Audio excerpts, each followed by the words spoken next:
Hello and welcome to the EDRM Global Webinar channel. My name is Mary Mack. I'm the CEO and Chief Legal Technologist for EDRM. Today's webinar is an EDRM collaboration with our trusted partner, eDiscovery Today. It's called Important eDiscovery Case Law Decisions for February 2024. Our faculty experts are, of course, Doug Austin, Tom O'Connor, and the Honorable Judge Andrew Peck. We welcome your questions and feedback in the console. Questions will be answered both during and at the end of the webinar. And this webinar will be available for replay at your convenience for the next quarter, as are all of our EDRM webinars. We have with us today Kaylee Wallstad, EDRM's Chief Strategy Officer. Can you please tell us what resources are available for our listeners today, Kaylee? Absolutely. And I look forward to this entertaining and enlightening webinar every month. And we are loving On24 with so many more ways for you, our audience, to engage. If you check out your console to the right of your screen, you'll see the question mark icon. This is where you can type in your questions for today's faculty, and we highly encourage you to do so. Slides will be made available after the webinar has concluded, and you'll see the paperclip icon. That is for related content that has been carefully curated for you. If you click on it, you'll see today's resources. There's an On24 engagement tools description for you to download to help you better engage with the platform. You can click the link to subscribe to eDiscovery Today, their Doug's blog, and never miss a thing. It's my favorite way to start the day, and I really appreciate Doug's brand of humor sprinkled in. There's a link to learn more about the Honorable Judge Peck and how to engage with him. There's also a link for you to reserve your copy of Tom O'Connor's spicy new book, eDiscovery for the Rest of Us, recently updated and published with EDRM's trusted partner, NextPoint. And Tom, we know you had fun at your book signing in New York. Very cool. And save your seat for next month's case law edition, March 27th. Be sure to save your seat. And up next on EDRM's webinar channel tomorrow, February 21st, Exploring AI, an in-depth discussion of real-life legal use cases. You'll see the speaker bios can be clicked and popped up to learn more about today's faculty. And then just like Zoom, you'll see the smiley face emoji. Give it a whirl right now. There's many more reactions that you can share on this webinar, and we highly encourage you to engage with them. We're having a lot of fun with them on this platform. Click the Twitter bit, and you can follow EDRM and eDiscovery Today on LinkedIn.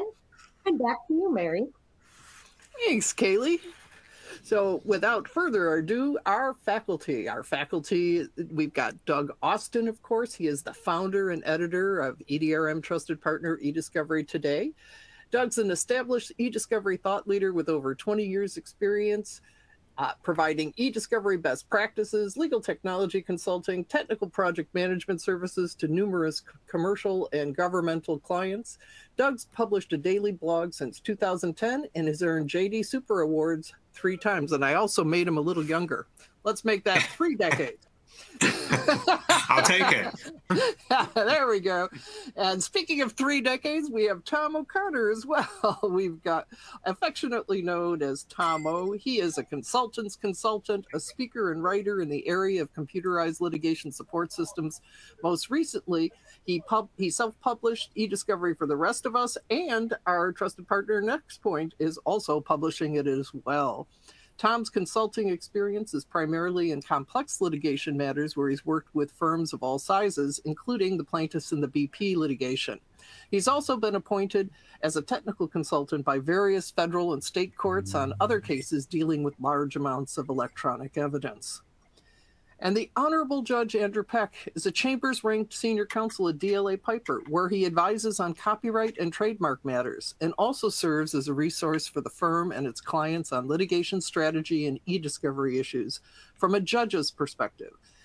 Judge Peck retired as a United States Magistrate Judge in the Southern District of New York after 23 years, writing many of our first eDiscovery opinions. And then, of course, a little bit later, he wrote on boilerplate objections, 502D orders, and technology-assisted review.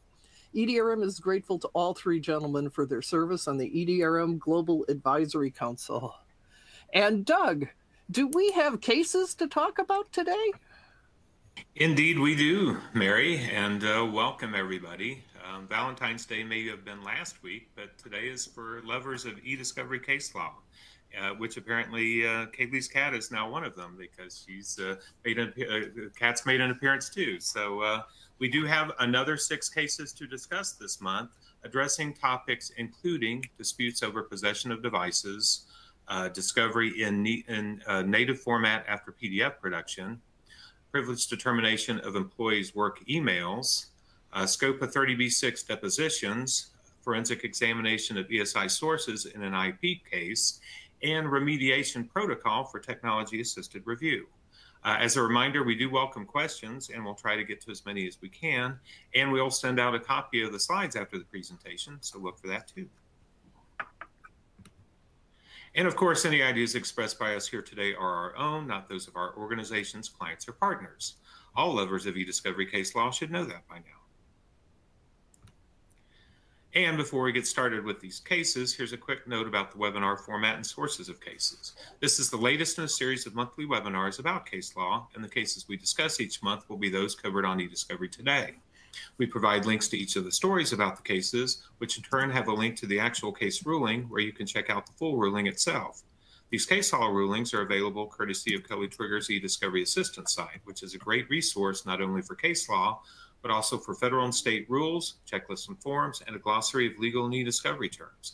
eDiscovery Assistant has over 34,700 lifetime federal and state case law rulings, and they add as many as several hundred cases a month. eDiscovery Assistant is the definitive source for eDiscovery case law out there. So, with that said, let's get into the cases. In our first case, which was suggested by Judge Peck, Florida Magistrate Judge Robert Norway began his ruling by stating, "Few things are certain in life or litigation, but given the representations made by his counsel at recent hearing, DeDonatus could bet dollars to donuts that he has no choice but to turn over 3 electronic devices in his possession that belong to the USSSA." At that hearing, counsel for DeDonatus conceded that the devices are USSSA's property. For this and other reasons, the court denied a motion filed by DeDonatus that sought a court order authorizing him to create forensic copies of the devices before returning them to USSSA.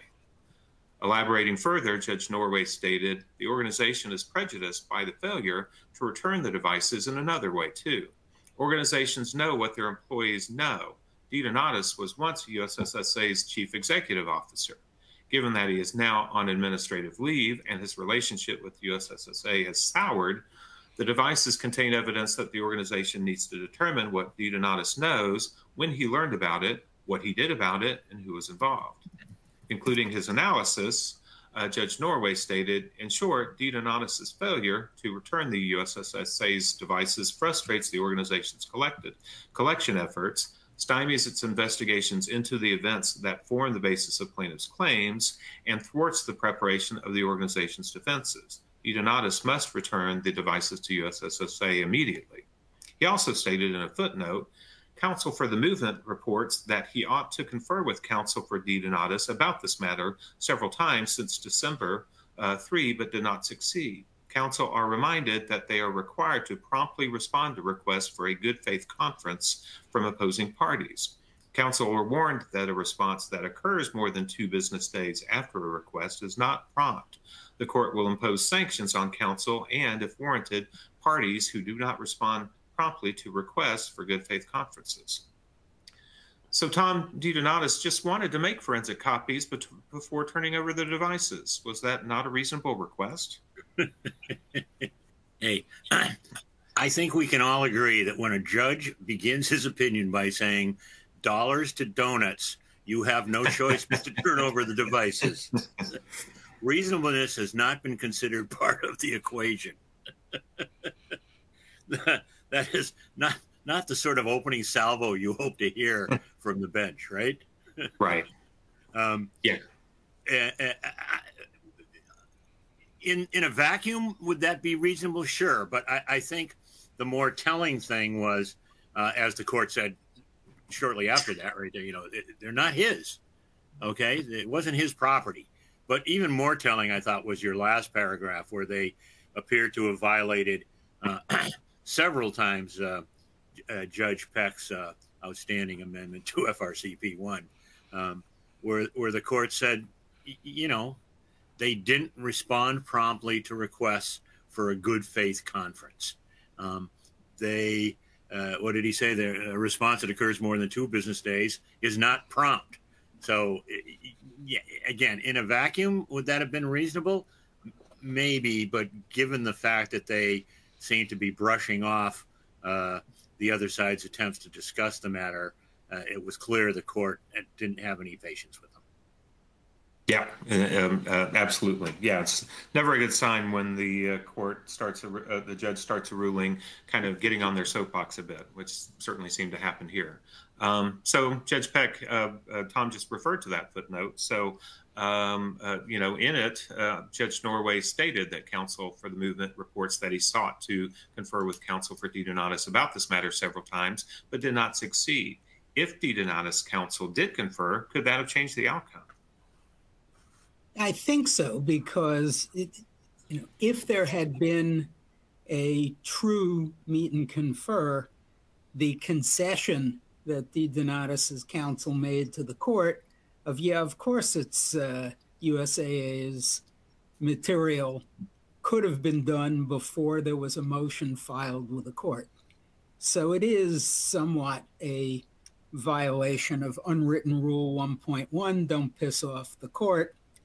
I'm not entirely sure that this, anything more than 2 business days is not prompt works in every situation.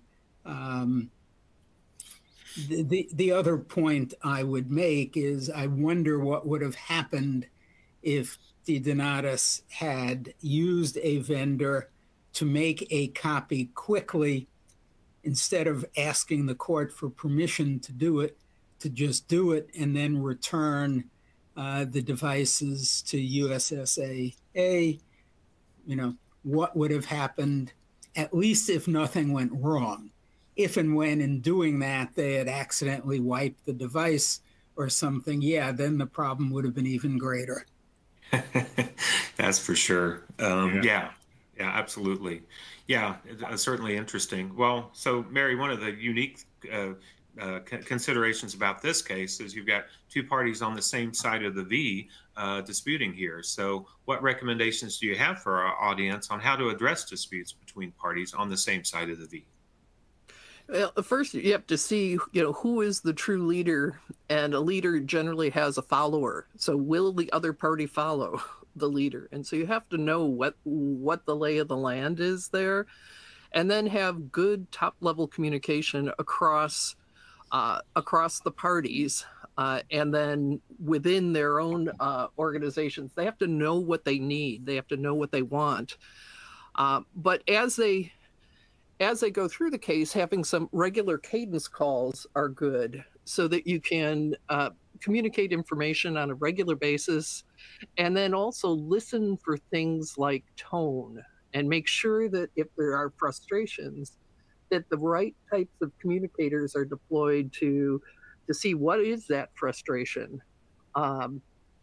Those types of meetings shouldn't be recorded, and you should consider how you would like to document them.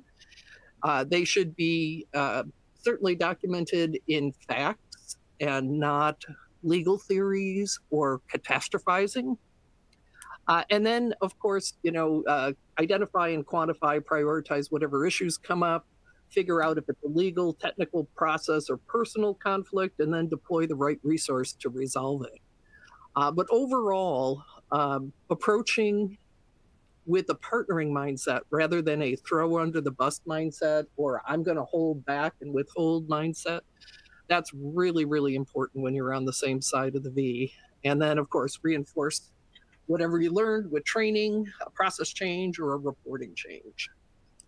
Yeah, I would add to that, probably nothing made the plaintiff in this case happier and, was just chortling through all of this as two parties on the same defendant side of the V were fighting with each other. This was not merit-based fighting, but, you know, when you've got the multi-car auto accident or something, and each one is saying, it wasn't my fault, it was his fault, it was her fault.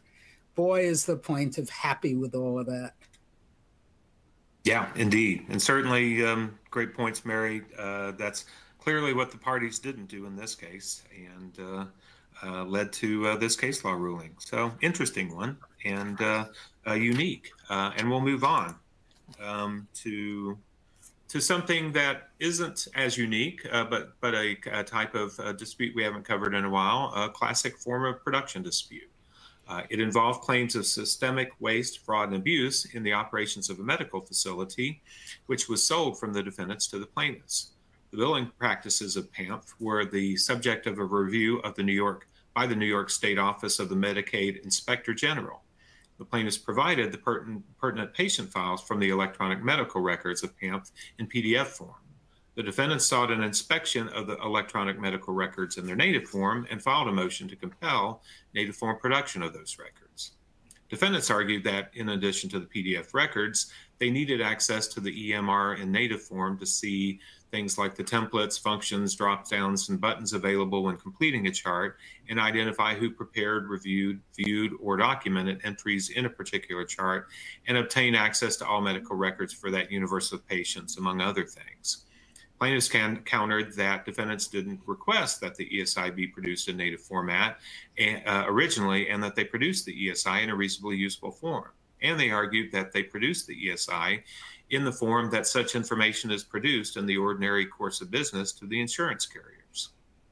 New York District Judge Louis Lehman stated, plaintiffs have demonstrated that the requested information has been produced in an ordinary form. Such information is kept in business and is a reasonably usable form. They also have demonstrated that the documents in PDF form contain all of the information relevant to the litigation. Defendants have not articulated any non-speculative reason to believe that the failure to produce the EMR in native form will make it any more difficult or burdensome for defendants efficiently to defend against the claims in the complaint. The only information defendants identify that is not in the PDF documents is the identity of the person who input the information into the EMR, but the PDF documents indicate who signed the electronic health record. Judge Lehman also stated, referencing FRCP Rule 34B2E3, the documents have already been produced in PDF form. Further, a party need not produce the same electronically stored information in more than one form. Defendants knew the form in which PAMF kept records. If they wanted the records in native format, they should have asked for such records up front. The court is convinced that requiring defendants to reproduce the EMR in native format would impose an undue burden on plaintiffs, far exceeding any value or potential relevance records in that format would have for this litigation.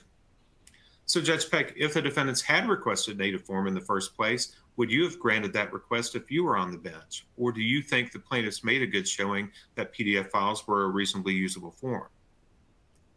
You know, I think the issue, if they had asked for native to begin with, is still, why do you need native? Why isn't a PDF version useful? And it's not entirely clear from Judge Lyman's decision here whether the PDF was a flat PDF or it was a PDF that was text searchable. Certainly, if it was text searchable, then, you know, native would not likely be useful here.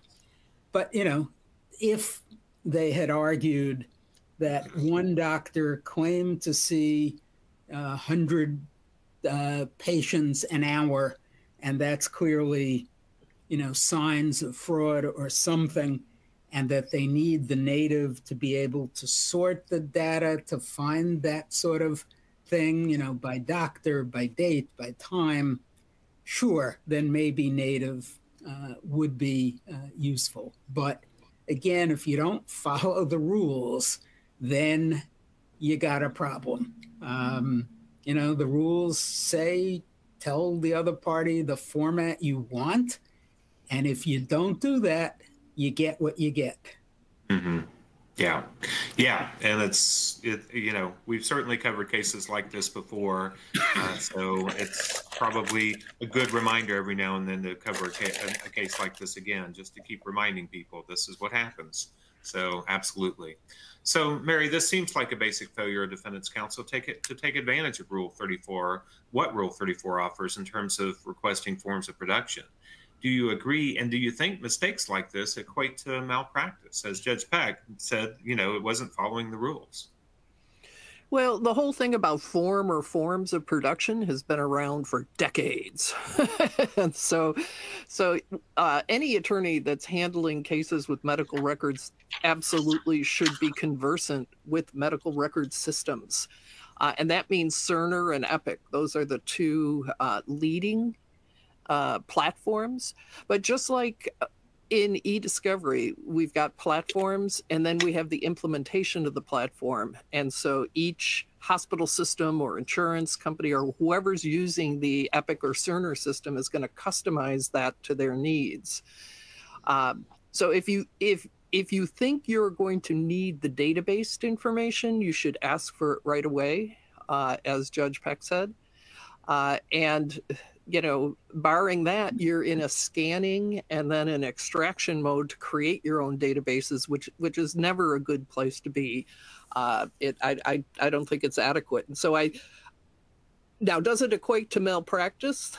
The bar is pretty low, Doug. The bar is so one person's malpractice is another person's best practice, I think, in our environment. Yeah, that certainly seems true. And one of our audience members said your answer was on point, and absolutely. And I did not know a couple of the EMR systems out there, so that was great information, Mary. So speaking of EMR systems, Tom, what recommendations do you have for our audience in requesting electronic medical records in terms of the information they provide and also privacy considerations given the highly sensitive nature of that data? Well, you hit the nail on the head. Medical records are far more likely than I think any other type of discovery records to have PII in them, simply by their nature. What really struck me in this, beyond the failure to specify what they were asking for, which opened the door to the PDF production, was when I looked at the decision, I didn't see anything that indicated there was a meet and confer. If you're going to be meeting about or discussing medical records, I think you need to have, I think you always need to have a meet and confer, but you should really have a focused one along the lines of what sort of PII is there. As Mary said, what sort of system are you using? Have you customized it? What are the problems in getting information out? You know, we want this, you know, get this out in front of the court right away if there's going to be an issue. The other thing I recommend is I've done some presentations with our friend, former Judge Hedges, Ron Hedges, and he works a lot with the AHIMA, the American Health Information Management Association, which is sort of the medical records ARMA. I think it behooves you, if you're going to have a meet and confer, to find out from the other side if they have a specific medical records individual who's an AHIMA member. They have standards. You know, it's just a resource you can use to strike a common ground in a conversation about how you want to deal with this, and get that person involved at the meet and confer as well, and get these issues out on the table immediately. So I think not only not asking for the native files up front, but not asking for specific guardrails about how you want to deal with PII and get this production done. This was just, as Mary said, the bar is low, but boy, if they got over it, they just barely got over it. Yeah. Right. Yeah, exactly. Question from the audience. I'm going to go ahead and put it out there, as well as I think Judge Peck may have been answering it offline as well. Judge Peck said it was directed to you. If opposing counsel requests data in Excel format, but the files are entirely too large, would you then allow opposing counsel to select a different format or default to the native? Again, you know, you go through the rule. Rule 34 says requesting party asks for a format, responding party responds and says, in this case, it would be the equivalent of hell no, we're going to do X.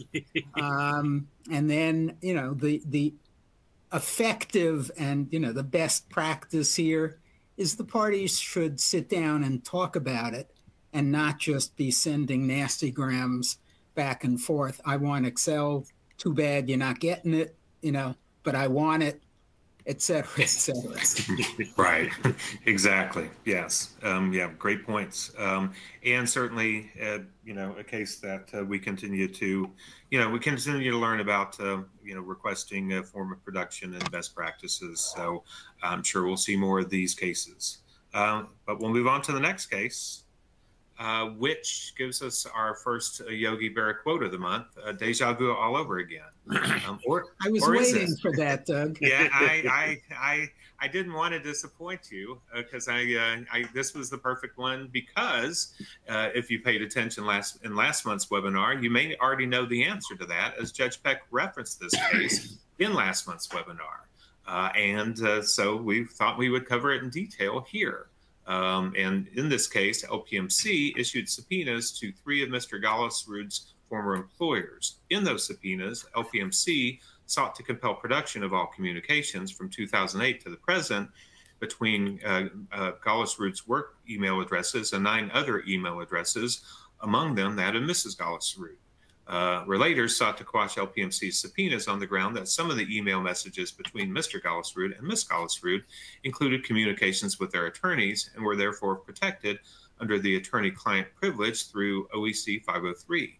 In response, which you see a link to OEC 503 there. In response, LPMC argued that the email messages were not covered by the attorney-client privilege because Mr. Gallisrud had no reasonable expectation of privacy in email communications transmitted using his employer's email systems, and even if the emails were privileged when transmitted, that privilege had been waived when Mr. Gallisrud failed to delete them from his employer's email systems before severing his employment relationships.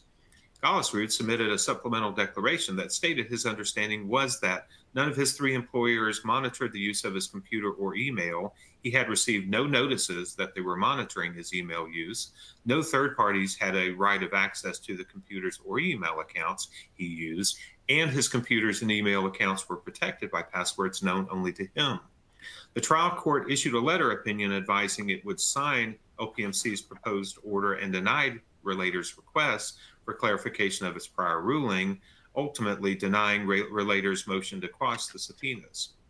The Supreme Court of Oregon stated, "We conclude that in asserting the attorney-client privilege, the burden is on the individual asserting the privilege to establish communications between a class of persons found in OEC 503-2A to E that were made for the purpose of facilitating the rendition of professional legal services. When that is established, such communications are presumptively confidential." Rejecting LPMC's argument that anytime an email is sent from a system where third parties could potentially discover the contents, that establishes per se that such communications are not confidential, the court stated, "We decline to adopt LPMC's per se approach for a number of reasons. Requiring something more than just the possibility that a communication might be disclosed to overcome the presumption of confidentiality is in keeping with the animating purpose of the privilege. LPMC's argument, which, as noted, is grounded in a risk of possible disclosure, presupposes that personal email contains no such risk. That assumption does not bear weight. Most personal email is hosted by free email service providers who themselves reserve the right to monitor the contents." The court also rejected waiver of privilege for the emails under OEC 511, essentially saying that there was no evidence that any of Mr. Gallisrud's employers ever viewed the emails. So, Mary, this case comes from your home state of Oregon. Are there any nuances that differ OEC 503 from federal rules regarding attorney-client privilege? Well, first, my home state's actually Illinois for legal purposes. Well, but fair enough. Where you live now, I'll put it that way. I'll wade in. I'll wade in anyway. There's some really interesting nuances to privilege in Oregon. Reading this, it has the feel almost of a European case that in the sense that privacy of the individual is considered very, very important. And so leaving your data, it's not a voluntary disclosure here. The normal employment related waivers don't seem to apply.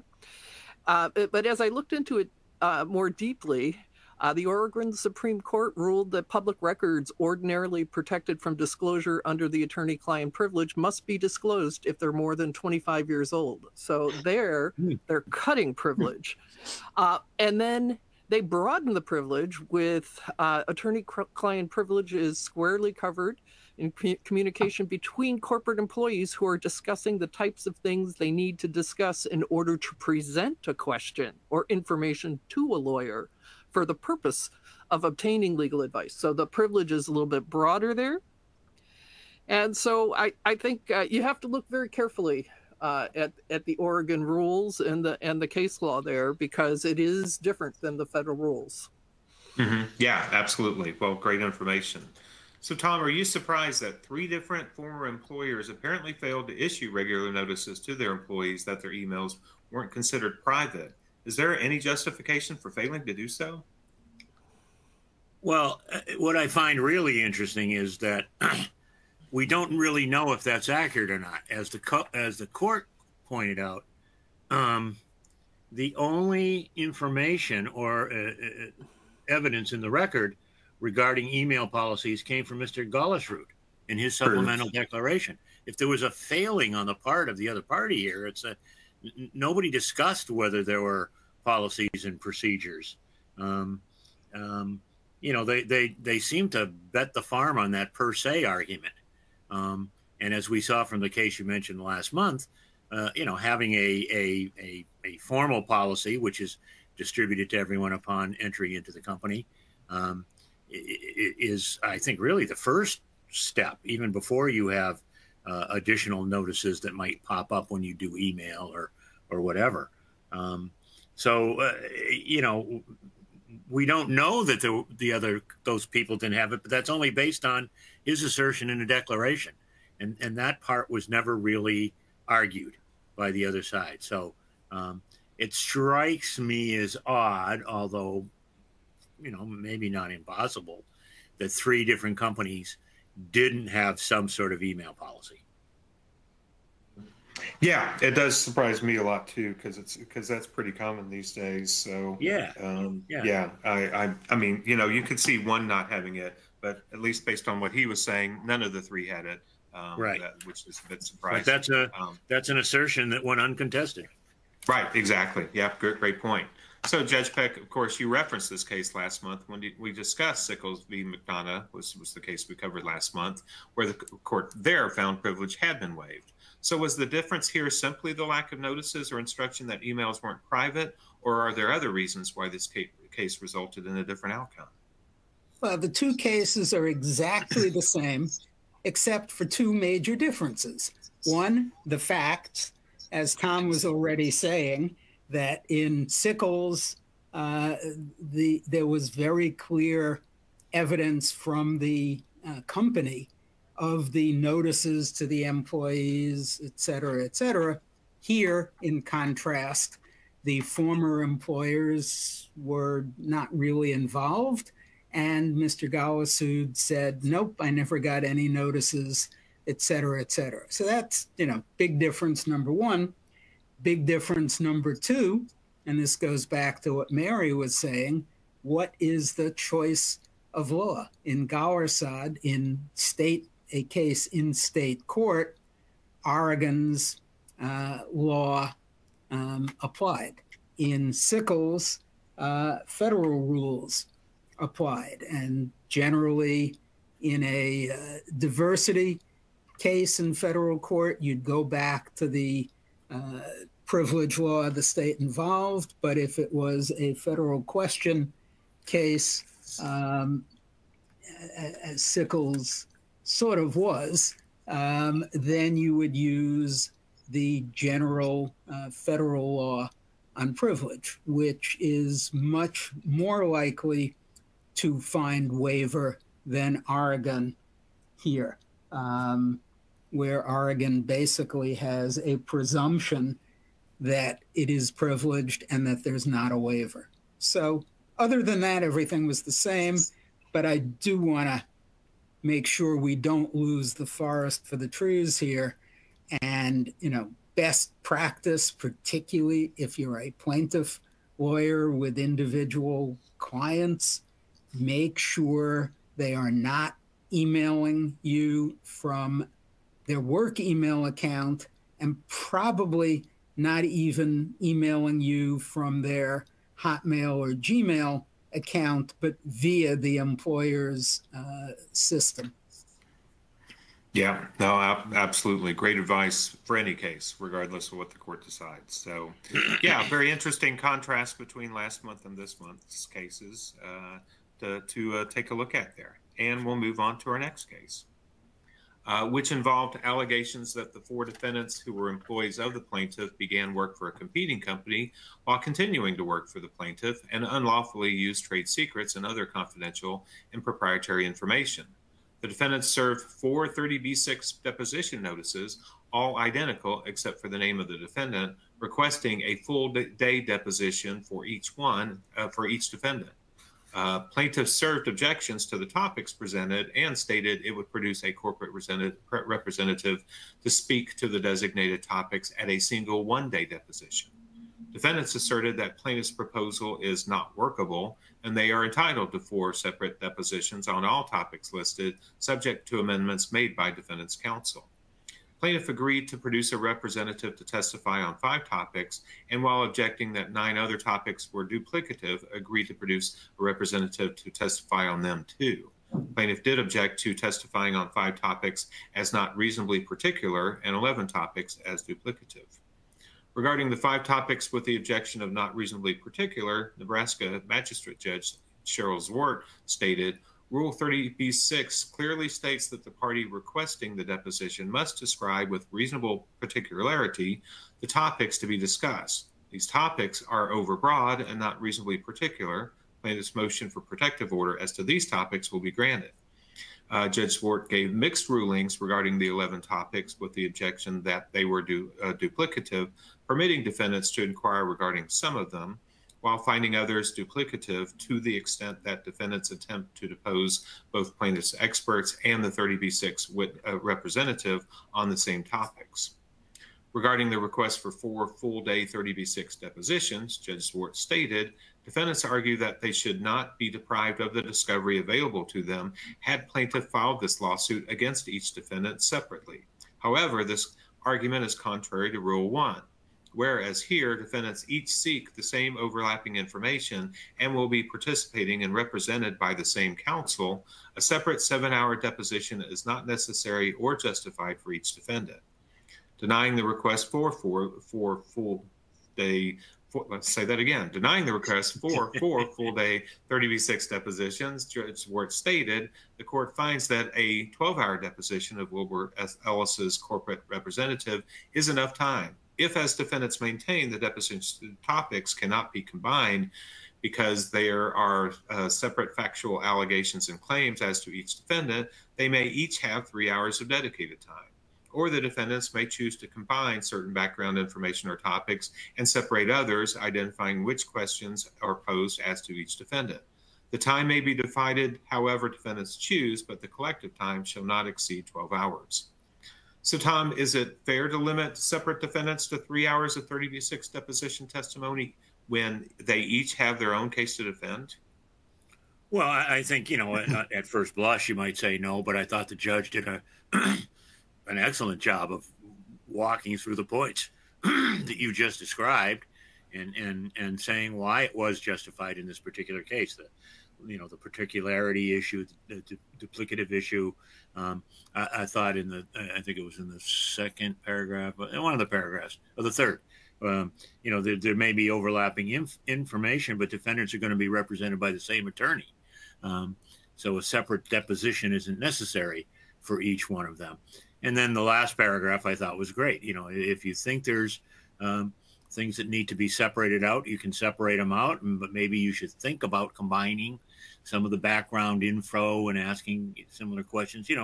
The judge laid out a really good well-reasoned proposal for how to handle this and why the time limit was reasonable in her opinion. And I just find it well-reasoned, and I totally agree with it.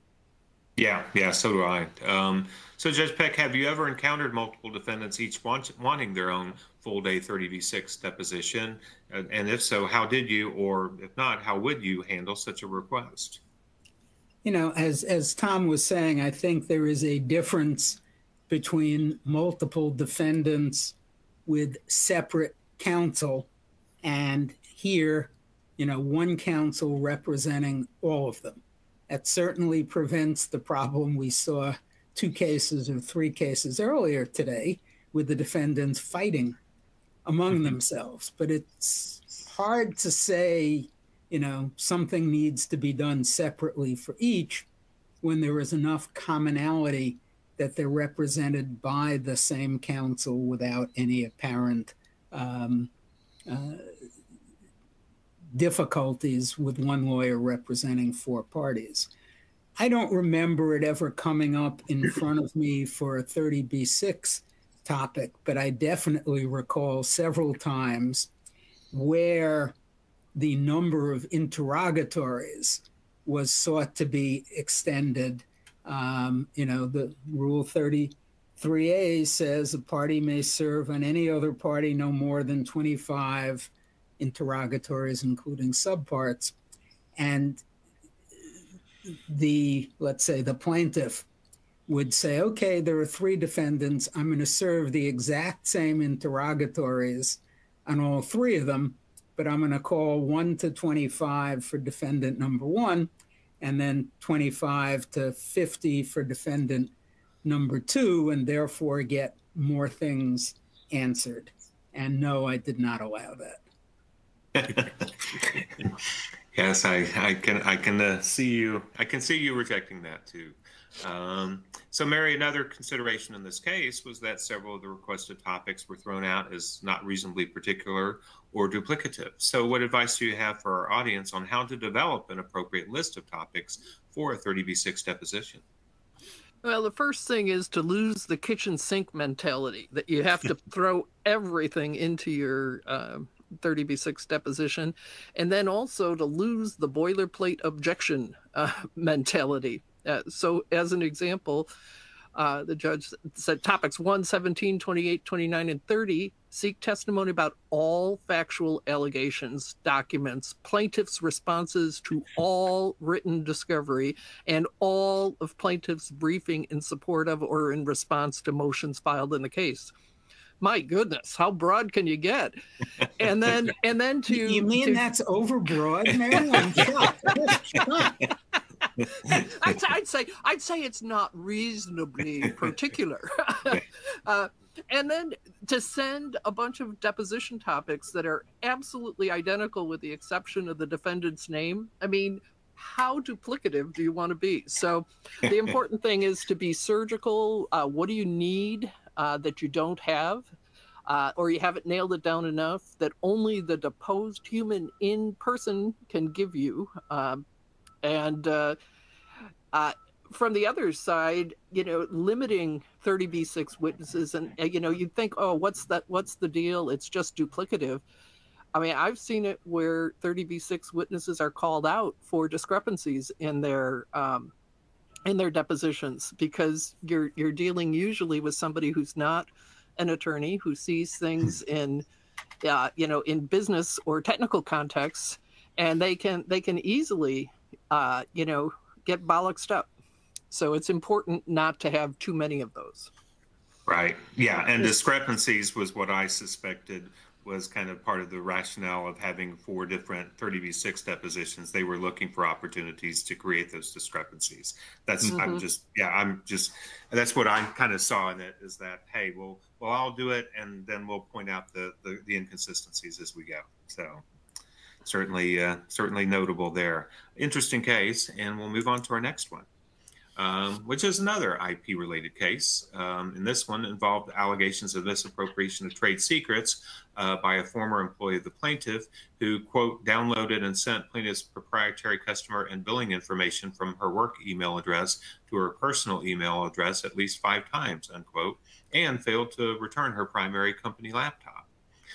Here, defendant's counsel engaged Epic to obtain and analyze forensic images of several data devices of the defendant.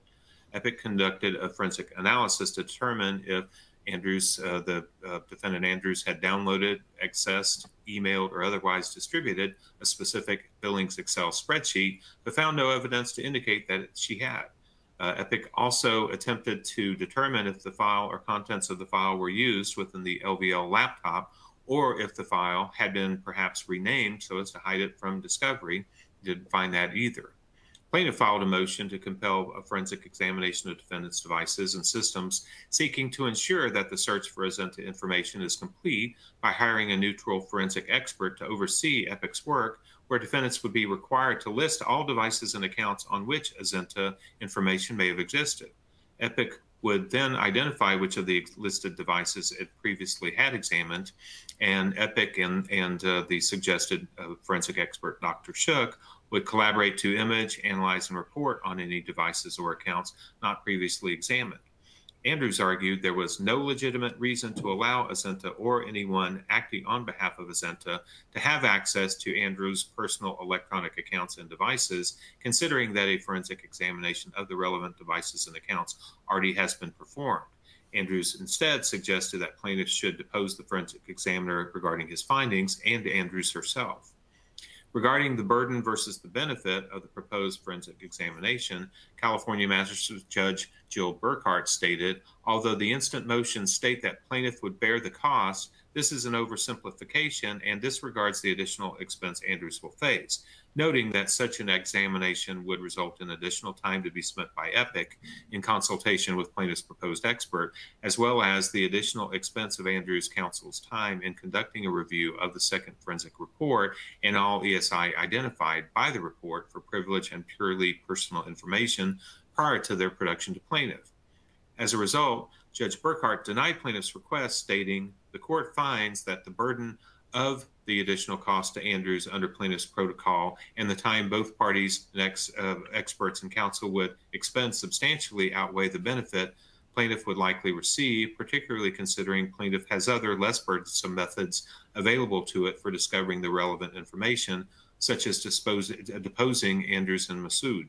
However, the court agrees that plaintiff is entitled to know which devices and accounts are responsive to RFP number 1 and which of those devices and accounts were subject to the examination by Epic. So she ordered that, and she also noted if plaintiff discovers additional or new evidence supporting its need for a second or supplemental forensic examination, plaintiff may re-raise the issue with the court pursuant to Section 5 of the undersigned Civil Chambers rules. So, Judge Peck, what would you need to see from a party to grant a request to conduct a forensic examination when one has already been conducted by a reputable provider? You know, the first question would be, who is the second examiner going to be? Is it somebody who is indeed a reputable examiner? Then, assuming it passes that test, what do you want that forensic examiner to look for or search for, find, whatever, that the first examiner did not? And third, what is the cost? The plaintiff here appropriately, offered to pay for the cost of that second examination, and that goes a long way. Although, as the judge here noted, that is not the same as saying for paying all costs that would be involved in it. Those are the sort of factors I would look at. Who is it? Are they qualified? Who's paying all costs? And what are you actually hoping to get? Sure, makes sense. Well, Mary, so obviously one of the things Judge Peck mentioned is costs. And so if the plaintiff had really agreed to bear all the costs associated, including maybe the epic costs as well, with that were associated with the forensic examination, do you think Judge Burkhart might have ruled differently?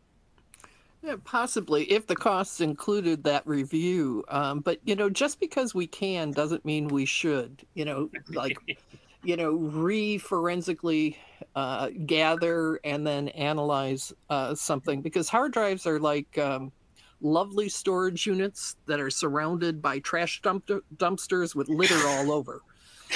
And, if any of that in the trashy areas is privilege, there's an expense to wade through it.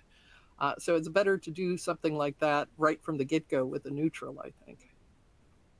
Yeah, I'm going to remember that quote. That's a great quote. So, Tom, I mean, given that the major issue here seemed to be the defendant's missing laptop, wouldn't a deposition of the defendant maybe be a better way to address that issue? I mean, after all, you can't examine a device that isn't there.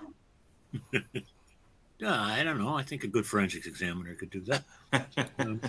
Right. Well, yeah, clearly it is. And as you quoted, the court itself said the plaintiff has other less burdensome methods available to it for discovering the relevant information, such as deposing Andrews and Massaud. So, yeah, clearly that's first and foremost. I think, though, with regard to whether it's there or not, you mentioned in the top paragraph that there had been some questions about whether files had perhaps been renamed so as to hide them from discovery. And when I read the full opinion, there seemed to be some insinuations. I didn't go and pull up the entire record, but there seemed to be at least some insinuations that there was a question as to whether that computer was really missing or had been renamed. And that was part of what was going on here. And the court seemed open to that. The court, as you noted at the very end, if there's new evidence supporting a need for a second or a supplemental forensic examination, they can raise the issue with the court and bring it back in. So, yeah, take the individual's deposition, find out what the name or names of the devices were, what happened to them, where they went, what they might have done with them, and then proceed from there.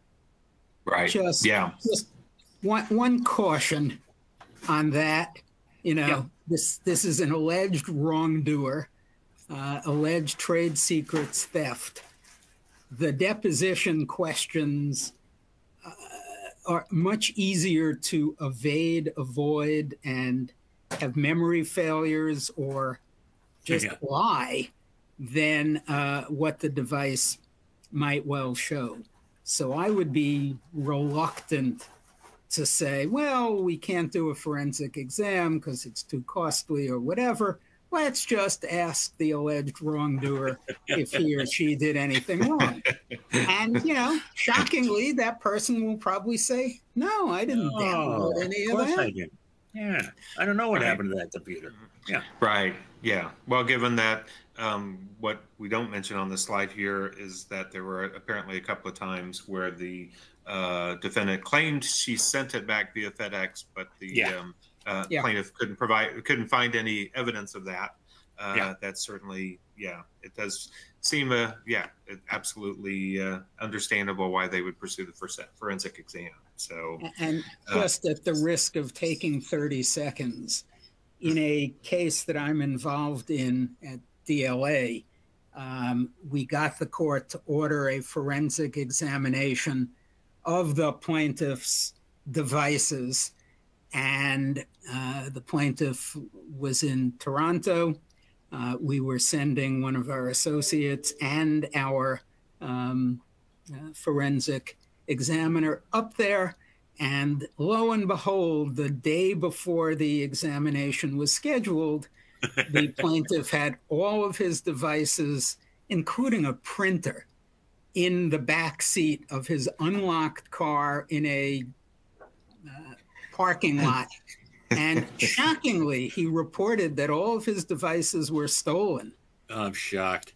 And nevertheless, using the Apple ID and various other things, the examiner was able to come up with a tremendous amount of data that the plaintiff had said did not exist. Oh no, at his deposition, I don't have any emails about such and such. Well, he did. Yes, it's sometimes ignorance of where all this data is can be a good thing, and for at least the people who had created the evidence, they don't realize there are lots of backups everywhere. So, yeah, very interesting story and an interesting case. And we'll move on to our. Lo and behold, the court dismissed plaintiff's claims for eDiscovery violations, fraud on the court, etc. Now we're just waiting to see how much money we get for attorney's fees. Right. Yeah. Well, there you go. So, yeah, very important considerations. The evidence is a lot more available than you think. So, we'll come to our last case, which is our second deja vu all over again case of the month, because we previously discussed this case back in September. In it, Special Master Moore R. Grossman ordered the initial plaintiffs to undertake a preliminary diagnostic protocol to assess the adequacy of the initial plaintiff's original and supplemental productions to gather meaningful, objective information that will allow an overall assessment of the quality of the initial plaintiff's productions today, and if there are issues with the initial plaintiff's productions, should help to determine what and where those issues are, allowing for targeted remediation efforts. Spoiler alert. The initial plaintiffs complied with the PDP as ordered, and the Special Master performed the calculations set forth in the appendix to the PDP. And the recall rates were not so good. The validation worksheets indicated an overall recall of 11.3% for all initial plaintiffs combined for the original collection as of August 22, 2022, an overall recall rate of 23.2% for all initial plaintiffs combined for the original collection after August 22, an overall recall of 21.5% for all initial plaintiffs combined for the supplemental collection, and an overall recall rate of 22.8% for all initial plaintiffs for the combined collection. Since it was clear a substantial number of additional responsive documents likely remained within the documents collected for the previous agreed upon custodians, the parties agreed that the initial plaintiffs would voluntarily engage in a remediation protocol designed to identify and lead to the production of additional responsive documents remaining for the previous agreed upon custodians, and initial plaintiffs would also produce responsive documents from 13 additional custodians.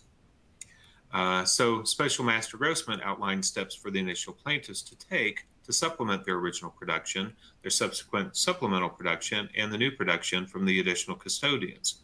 For what was called the Step 1 training set, instructions for this training set included an order for defendants to review the 6,000 documents in the PDP sample for responsiveness under the same blind review and other parameters set forth in the PDP and this order. In other words, they would have no knowledge of how the initial plaintiffs coded them. And the initial plaintiffs were to arrange for Concilio to provide a secure workspace for defendants to make their coding determinations. For the Step 2 training set, instructions included there that the top-ranked 100,000 unproduced documents from the updated review set with family members that didn't hit the initial plaintiff's Special Master approved privileged search term filter would promptly be made available to defendants for responsiveness coding within 9 weeks after receiving access to it. After completing the Step 2 training set, the parties and the Special Master would meet to discuss whether additional training and review was warranted. And once the final validation protocol had been successfully completed to the satisfaction of the parties or the Special Master with court approval if necessary, the remediation protocol would be deemed completed. And there's certainly a lot more to the remediation protocol than the slide or even my blog post could cover, so I encourage you to read the full order on this one. Yeah. Absolutely. So, Mary, this is an elaborate protocol in a case between large organizations. Is there a way to have a simplified version of a protocol like this for smaller cases? Oh, absolutely. And that is an agreed upon protocol, because then you know it's going to be a little bit simpler. But to control your own destiny and have stats that are persuasive, not eyebrow raising, and things that can be done that won't break the bank. One of the things that if you leave your destiny to someone else, like a special master or a judge, you may end up getting the technical impossibility or a budget breaker. And then you're just stuck. So I would say control your own destiny. Yeah, absolutely. Great advice. So, Tom, part of this ruling was for the initial plaintiffs to arrange for their vendor, Consilio, to provide a secure workspace for defendants to make their coding determinations. Is it as simple as making a copy of the repository and limiting access to defendants, or is it more complicated than that, given that repositories can be supplemented with new data? Well, and perhaps I read this wrong, but I thought that instruction was only to set up something, a separate environment, for those 6,000 documents in the step 1 training set, not the entire repository. Am I misreading? I'm not sure. I guess I'm asking the question as maybe a general kind of question, because certainly we've had cases before where, you know, you've had to set up an environment for the other side to review documents. So yeah. I'm just kind of, from a general standpoint, I guess I'm asking this question. Yeah, I mean, my reading was, and I went back and looked at the order, or Maura's, you know, she had several documents attached with the order, but I thought it was just a separate environment for the 6,000 documents, so that they could run the tests without seeing anything that the other side had done on those documents and come back with some results that they could then compare. In addition to which, the step 2 training set were unproduced documents. So they, you know, again, it was a clearly defined set, although much larger number, that I thought was being carved out from the original depository. To answer your general question, though, Doug, yeah, it can be done. I mean, the work that's being done on the all the insurrection cases at the court's order, the judge had absolutely ordered the same vendor, in that case Deloitte, to set up a relativity database that they maintain for both the prosecution and all of the defendants. It's somewhat rare. Typically, you know, I do pro bono work for the federal defenders. Typically, they get funding for a separate vendor to handle their database the way they want. In this case, there were so many defendants. People are still being arrested in that case. That the court felt it was the interest of judicial economy to have one vendor handle it. And what they did was just set up an entirely separate copy of the documents that had been produced by the government that the defense could use. And it wasn't even, you know, a separate iteration or firewall within the first version. They literally had Deloitte set up a separate database with separate project managers, a separate project team. So it's doable, sure. Sure. Not always the cheapest way to go, but you know, in the right circumstances, it's doable. I just wasn't reading this as saying that needed to be done. I was reading this as saying do that with the 6,000 documents. And I think I believe that is correct. And of course, the way the order was written, there was potential for additional training sets beyond the 2. Well, that would be the step 3, right? The step 3. Right, exactly. And so who knows what could have happened there? But absolutely great point. So, Judge Peck, are complicated protocols like this a major reason why more parties haven't embraced TAR, or do you consider this to be a highly unusual case with specific requirements? No, this unfortunately is not unusual. And I would have to say that when Maura Grossman is the special master, she does these sort of protocols. Not saying that's right or wrong, but that's her shtick. And yes, things like this are impediments to the use of TAR, or at least to the disclosed use of TAR, as opposed to saying I'm using search terms and manual review and then using TAR internally, mostly to prioritize the review. Also, note put aside the complexity, look at the time involved.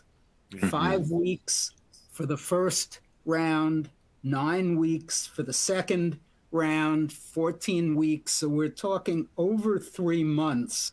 You know, what happened to Rule 1? Not Rule 1.1. Rule 1, fast, speedy, and inexpensive.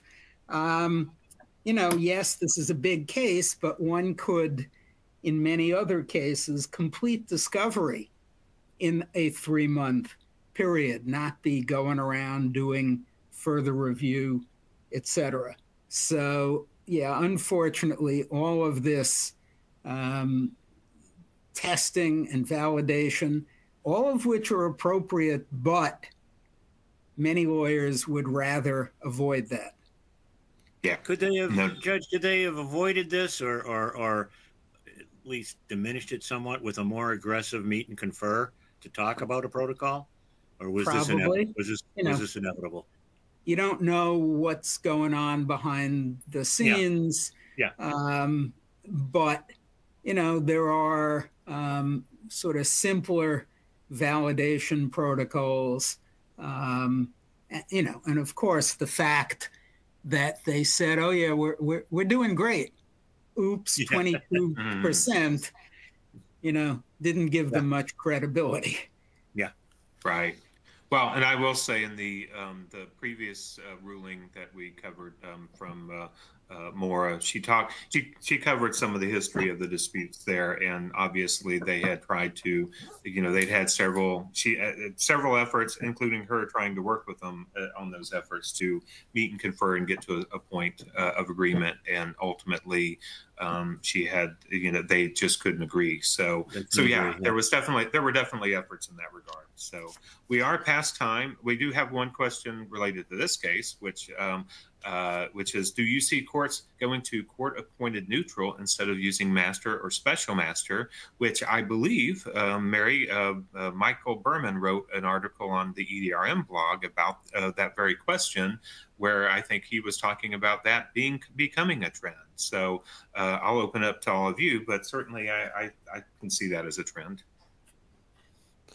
Yep, and Michael Berman has written on it, and our project on the special masters and dispute alternative dispute resolution project will be taking a look at that. So I don't know, Judge Peck, you're a member of that group. What do you think? Well, you know, the ABA is certainly pushing for it, and that carries some weight, but you know, Rule 53, Federal Rule of Civil Procedure, uses the title master. Yeah. If that changes to neutral or some other less biased or words without historical, you know, baggage, if that rule changes the nomenclature, then I'm sure that our EDRM project will change to court-appointed neutral or something like that. My personal view, and maybe I'm just not as woke as I should be on this, is that as long as the rule still calls it master, then we can call it master or special master. All right. Well, that's certainly interesting to see, you know, how that will kind of evolve, and will the rule change at some point. Now, for the contacts page in our next case law webinar, which is on Wednesday, March 27th, which is close enough to St. Patrick's Day to display the clover, which honestly we could do any month since we have an O'Connor on the panel. So with that, yeah. So I mean, let's face it, any month is St. Patty's month with Tom here. So with that, I will say thanks to Mary, Tom, and Judge Peck for their terrific insights as always, and I'll turn it back over to you, Mary. Well, thanks, Doug, and we want to thank you, of course, for anchoring, and Tom O'Connor and the Honorable Judge Peck for this insightful presentation. Our thanks to the EDRM community for your kind attention. We'll see you next time on the EDRM Global Webinar channel. Thank you. Bye, everybody. Thanks, everyone. Bye-bye.